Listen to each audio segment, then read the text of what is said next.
د مقاومت جبهې څومره طالبان وژلي دي، چیرته یې وژلي دي، څنګه خپل عملیات شروع کړل او محمد محقق بیا څه کړي دي.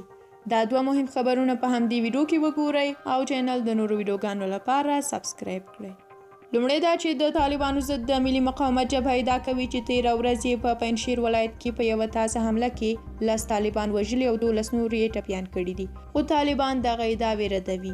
د طالبانو خلاف د دغې وسلوالې جبهې ویان صبغت الله احمدي د جمعې په ورځ په خپله ټویټر پاڼه باندې لیکلي و چې د پنجشیر ولایت په حصارک سیمه کې کله چې طالبانو غوښتل د دوی پر یوې قرارګاه حمله وکړي، هدف ته تر رسیدو مخکې د دوی د ځواکونو له لورې د نیول شوي کمین په پایله کې طالبانو ته د مرچوب لاړولې ده. صبغت الله احمدي لیکلي دي چې دا نښته د جمعې له غرمې وروسته رامنځته شوې ده، خو د طالبانو حکومت د کورنیو چارو وزارت د ادعاوې ردوي. د دغه وزارت ویان عبدالنافع ټکور ازادۍ راډیو ته په یو لیکلي پیغام کې ویلي دي چې دا مطلق دروغ او بې مانا تبلیغات دي.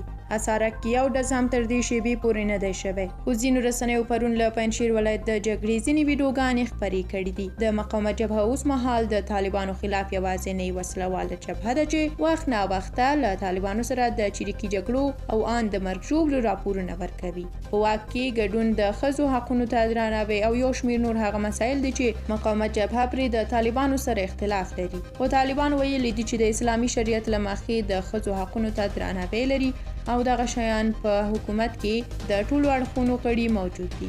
دغه جبهه وايي طالبانو افغانستان په زور نیولی او د خلکو ملاتړ نه لري. هغه ادعا چې د طالبانو اوسنی حکومت یې نه مني. بلخوا بیا د افغانستان د وحدت په نوم د حکومت ګوند مشر محمد محقق په خپلو تازه څرګندونو کې د طالبانو په وړاندې ګواښونه تللي او ویلي دي چې دا یې دیني وجیبه ده چې د خلکو له حقونو څخه دفاع وکړي. محقق له دوستم سره ګډ انځور نشر کړی او ویلي دي چې له خپلو خلکو به دفاع کوي. هغه ویلي دي له دوستم سره روابط دوستانه او ډیر ښه دي. نوموړي ټینګار هم کړی دی چې د خلکو له حقونو به دفاع کوي که د خبرو او یا هم له بلې لارې وي. محقق د جمهوریت له پرځېدو سره سم له افغانستانه وتښتېد او دا مهال په کوم بهرني هیواد کې میشت دی. هغه تر دې مخکې ویلي و چې په افغانستان کې د جګړې د بیا پیل طرفدار نه دی، خو اوس یې له دوستم سره په ګډ انځور د جنګ دانه اخیستې او ویلي دي چې د خلکو د حقوقو دفاع به کوي. دوستم تر محقق وړاندې د طالبانو د ځپلو او له هغوی سره د جګړې کولو خبرداری ورکړی و